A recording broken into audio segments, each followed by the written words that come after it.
रोज़ हम लोग कितनी मेहनत करते हैं कि साफ़ सफाई करने के लिए, सुबह से शाम हो जाती है हमको, और घर की साफ़ सफाई भी करना होती है, खाना ही बनाना होता है, और फिर अचानक से अगर आंधी तूफ़ान आ जाए रात में, ओए होए, तो फिर तो बस हर लेडीज़ का बस रोने को दिल चाहता है कि हाय अल्लाह, सुबह को फिर इतना काम बढ़ गया। तो अस्सलाम वालेकुम, कैसे हैं आप सब लोग? उम्मीद करती हूँ सब लोग खैरियत से होंगे और खुश भी होंगे। अल्हम्दुलिल्लाह मैं भी बिल्कुल ठीक ठाक हूँ और खुश भी हूँ। बस नाखुश जब हो जाते हैं जब आंधी आती है, और तो बस रात से ही आंधी आती है और हम लोग ऐसे हो जाते हैं बस कि हमारा दम जो होता नहीं वो आधी सांस ऊपर और आधी सांस नीचे रह जाती है कि हाय अल्लाह, सुबह को फिर इतना काम बढ़ गया। तो खैर अब की बार तो ऐसा नहीं हुआ है कि यहाँ पर बहुत आंधियाँ, हमारे सिटी में रामपुर में इतनी आंधियाँ नहीं आई हैं, लेकिन हाँ रात को जो आई ना, बहुत तेज़ आंधी आई, और वो ये हमारी मतलब ख़ास हमारी सिटी में नहीं आई, ये आई है दिल्ली से होती हुई। और दिल्ली में तो सुना है कि बहुत तेज़ तूफ़ान आया है वहाँ पर, तो खैर काफ़ी मतलब पेड़ वेड़ भी गिर गए हैं, बहुतों ने बताया है, शीशे वीशे भी टूट गए हैं घर के। खैर अल्हम्दुलिल्लाह यहाँ तो कोई ऐसा सीन नहीं सुनने में आया मेरा, और ना मेरे घर में कोई ऐसा अल्हम्दुलिल्लाह कुछ ऐसा हुआ। लेकिन हाँ, मैं जो थी ना बैठी हुई थी, एकदम से मुझे ऐसा लगा बहुत तेज़ तेज़ जैसे हवा की आवाज़ आई, मैं भागी हुई गई, और सारी विंडो खुली होती है, गर्मी का टाइम है तो इंसान सारी विंडो ही खोल के रखता है कि हफ्स निकले घर का। तो फिर वही हुआ, इतनी तेज़ तेज़ हवाएं चल रही थी, सारी तरफ से धूलें आने लगी, तो मैंने जल्दी जल्दी जाकर खैर इधर की विंडो बंद कर, उधर की कर, बच्चों से भी कहा, लेकिन बच्चों का कहाँ हाथ जाता है, तो मैंने ही बंद करी। खैर जब तब तक खैर घर में अच्छी खासी जो है ना आंधी की मतलब धूल आ ही जाती है, और फिर चाहे कितना भी बंद कर लो, खैर वो तो आंधी आ ही जाती है। लोग ये समझते हैं कि मेरा घर बंद है, मेरे घर में आंधी आती होगी तो कुछ पता नहीं चलता होगा, कोई डस्ट नहीं आती होगी, कोई धूल नहीं होती होगी। नहीं, ऐसा बिल्कुल नहीं है, चाहे कितना ही बंद घर हो, बहुत डस्ट आ जाती है। वो तो फिर अगले दिन सुबह को पता चलता है जब साफ सफाई करने खड़े हो। खैर अब रात में थोड़ी कर सकते हैं, अगर हाँ दिन में आ जाती है तो फिर ये होता है कि थोड़ी बहुत इंसान कर लेता है, लेकिन जब रात में आए तो फिर इंसान तो यही होता है कि अब खैर सुबह को ही करेंगे। तो वही आज मेरे साथ हुआ है कि आज जब मैं सोकर उठी तो मुझे बस यही था कि जल्दी जल्दी मुझे ये चाय नाश्ते का समेट कर, किचन साफ़ सुथरा करके, और मुझे ये सब जो है ना आंधी जो आ गई उसकी साफ़ सफाई जो है वो करना है। आज मेरा काम जो था ना डबल हो गया। मतलब साफ़ सफाई तो खैर इंसान रोज़ ही करता है, लेकिन फिर अपने हिसाब से करता है कि चले आज इधर की कर लें, आज ऐसा कर लें, आज ऐसा कर लें। लेकिन जब आंधी आती है तो फिर तो सभी जगह की करना पड़ती है। और वही बेड की विंडो जो खुली हुई थी ना, बेडरूम की जो विंडो है, तो वहाँ से ऐसी डस्ट आती है कि पूरी बेड पर भी डस्ट डस्ट हो जाती है। और मैंने अभी वीडियो भी बनाई थी, मैंने पूरी ड्रेसिंग जो थी अपनी साफ़ करी थी। अच्छा, उसके कुछ क्लिप जो थे ना वो डिलीट हो गए थे, इस वजह से मुझे फिर लाइव रिकॉर्डिंग करना पड़ी थी। तो मैंने अभी ड्रेसिंग वगैरह भी खूब अंदर से साफ़ करी थी, तो मैं यही सोच रही थी कि अभी मैंने 2-3 दिन पहले ही ये सब कुछ करा और फिर आंधी आ गई। तो खैर क्या कर सकते हैं, आंधी आ गई तो आ गई, अब तो हमें करना ही है। तो खैर यहाँ पर अब मैं जो थी ना किचन के कामों से निमट कर, किचन का भी काम तो नहीं निपटी थी, खैर बर्तनों में पानी वानी भर दिया था।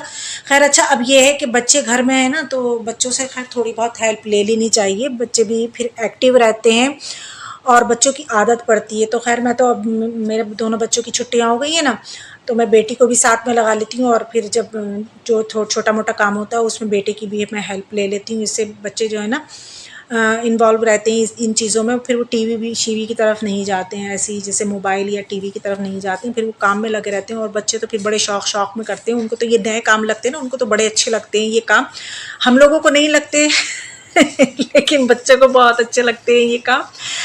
तो यहाँ पर मैंने सारी विंडो जो थी ना वो झाड़ झूड़ ली थी। अच्छा, रात ये हुआ कि फिर आंधी के बाद तो लाइट तो चली ही जाती है, खैर ये तो सभी जगह होता है। तो रात पता नहीं किस टाइम आई लाइट, तो हमें इसी रूम में सोना पड़ा रात। खैर फिर मैं आधी रात में जब लाइट आ गई तो फिर मैं एसी वाले रूम में आ गई थी। तो अच्छा, मैंने इस वाले रूम की ऐसा हुआ था ना कि बारिश भी बाद में हुई थी, तो बारिश इसी रुक के हुई थी, तो ये सारी जो गिलास आप देख रहे हैं ना मेरे विंडो को, ये सारे गंदे हो गए थे। तो खैर वो मैंने रात में ही उनको साफ़ कर दिया था। तो मैंने कहा चलें अब थोड़ा बहुत साफ़ कर देती हूँ, सुबह को कॉलिन से साफ़ कर दूँगी, तो आपको कुछ इस पे शायद कुछ नज़र आए इस पर, लेकिन मैंने रात में साफ़ कर दिया था। अच्छा, यहाँ पे इतनी डस्ट भी नहीं थी क्योंकि बारिश का पानी पड़ चुका था ना इस विंडो पर, तो इतनी डस्ट यहाँ से नहीं निकली, बाहर वाली विंडो से बहुत डस्ट निकली है। और एक तो आपको बताया मैंने, हमारी तरफ कंस्ट्रक्शन का काम चल रहा है, तो सारा उनका घर जितना भी ये टूटा हुआ, तो जितना भी धूल धानी होती है तो हवा के साथ आएगी घर के अंदर। और बालकनी खैर मैंने साफ़ नहीं करी आज, बालकनी का सोच रही थी कि बालकनी जल्दी से कर लूँ साफ़, काफ़ी डस्ट हो चुकी है बालकनी में भी।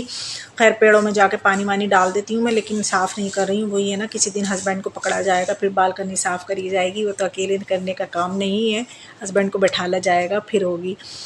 तो यहाँ पर मैंने पहले तो यही करा, मैंने जितनी भी ना धूल धानी थी फर्नीचर पे मैंने पहले वही कर लेती हूँ, पहले जितनी भी धूलें होती हैं ना वो सब गिरा लेती हूँ ज़मीन में, नहीं तो ना फिर वो झाड़ू लगा लो फिर उसके बाद डस्टिंग करो तो फिर वो डस्ट जो है ना सब ज़मीन में ही गिरती है। तो इस वजह से मैं जितनी भी डस्ट होती है पहले गिरा लेती हूँ ज़मीन में, कुछ कपड़े में आ जाती है, कुछ ज़मीन में गिर जाती है, फिर बाद में मैं झाड़ू लगा लेती हूँ, फिर उसके बाद मोपिंग हो जाती है और फिर उसके बाद एक हाथ फिर कपड़े का लग जाता है, जैसे ड्रेसिंग हो गई या बेड हो गया ये चीज़ें, क्योंकि इन पर तो फिर बार बार आ ही जाती है। और आप लोग बताएं कि आपकी सिटी में भी आई थी क्या आंधी? वैसे तो सुना मैंने यही है कि सभी जगह आई है आंधी, और आज जो आई थी ये काफ़ी जगह घूमती हुई आ रही है। तो खैर गुब्बार तो काफ़ी दिन से था लेकिन आ नहीं रही थी वो, आई तो ऐसे आई फिर। तो यहाँ पर अच्छा कुछ ये सिलाई हुई मेरा ये जो मैट्रेस है ना जो मेरे सोफ़ा कम बेड पे डालती थी मैं, अब तो खैर मैंने दूसरे बनवा ली हूँ उसके, तो ये मैंने रख रखे हैं कि अभी यही होता है कि गर्मियों में ज़मीन में डालकर और लेट जाओ, तो ये इसका कब ये जो था ये सब उधड़ रहा था, तो मैंने कहा लाओ हाथ के हाथ इसको भी सी ही लेती हूँ, जैसा भी सिया जाता है वो जल्दी जल्दी सी लेती हूँ। जो ये मुँह चमका रहा है ना अपना मुँह चुड़ा रहा है, तो ये मुँह चुड़ाना इसका बंद हो जाएगा।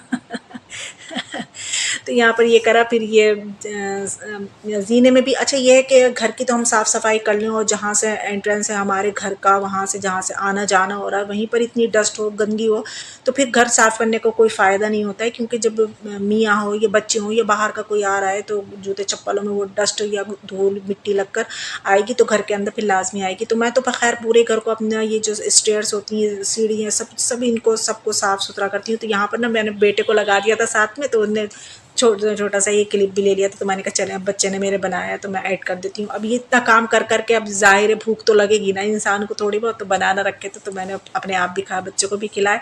फिर साथ साथ मैंने सालन भी चढ़ा दिया था, कहना मैंने सोचा कि खाना तो मुझे ही बनाना। सालन में सोचा मैंने अरबियाँ गोश्त बना लेती, अरबियाँ रखी हुई थी तो मैंने अरबियों गोश्त बनने को रख दिया था और साथ साथ मेरे काम जो थे ये चल ही रहे थे, क्योंकि मैं ये सोचती हूँ ना कि मैं एक तीर से दो तीन निशाने कहती हूँ लग जाएं, क्योंकि एक ही इंसान है करने वाला। तो मैंने कहा चले वो सालन उधर बनता रहेगा, इधर मैं स्टेयर्स पे भी इतनी ज़्यादा डस्ट हो गई थी, फिर मैंने पहले झाड़ू भी लगाई, फिर मैंने कहा लाइन लगे हाथ तो पोछा भी लगा ही लेती हूँ। अच्छा पोछा मैं स्टेयर्स पे हमेशा छोटे छोटे हैंकी नहीं होते हैं जो बच्चों के ख़राब हो जाते हैं, मैं वो संभाल कर रख लेती हूँ स्टेयर्स पे, मैं उसी से ही पोछा लगाती हूँ, क्योंकि ना इससे ना स्टेयर्स एकदम से बहुत ज़्यादा गीली नहीं होती हैं और एकदम से खुश्क हो जाती हैं। ये अगर मोटा सारा पोछा लेकर लगाएंगे ना वो भारी भी बहुत ज़्यादा हो जाता है और फिर वो खुश्क होने में काफ़ी टाइम लगता है, और अगर कोई इस बीच आ गया या तो अपने ही घर का बच्चा है या मियाँ आ गए ऊपर चढ़ के या नीचे चलेगा तो सारा जो था ना सारी मेहनत पे पानी फिर जाता है। इस वजह से मैं इसे हैंकी से ही लगाती हूँ, छोटा सारा मैंने हैंकी बना लेती हूँ, जब ये ज़्यादा ही ख़राब हो जाता है तो फिर मैं इसको फेंक देती हूँ, फिर दूसरा हैंकी बना लेती हूँ।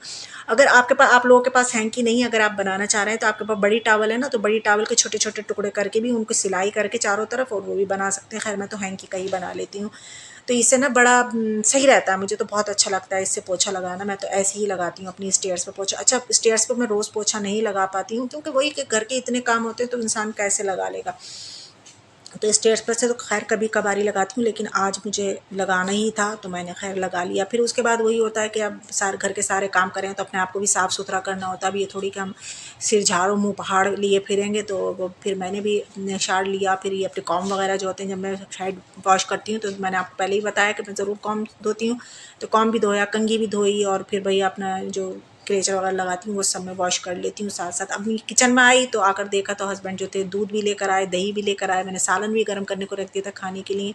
तो हस्बैंड बोले कि लस्सी भी बनाओ साथ में, तो मैंने कहा चलें लस्सी भी बनाती हूँ। पहले मैंने दूध गर्म करने को रखा और लस्सी भी बनाई फिर साथ के साथ। खैर लस्सी अब तो नहीं पियेंगे क्योंकि बर्फ़ की वजह से कि अभी ठंडी नहीं होगी, तो मैंने कहा अभी तो खैर चले खाना खा लेते हैं, फिर इस शाम में जो है ना तीसरा पैर को हम लोग लस्सी पी लेंगे। तो यहाँ पे मैंने पानी और दही और शक्कर डाल के बस इसको कर लिया था ग्राइंड, फिर मैंने दूध में डाल के इसके खूब ज़्यादा उछाले सी ले ली थी और फिर मैंने इसको फ्रिज में रख दिया था, तो ये ठंडी हो गई थी, फिर हमने शाम में पी थी।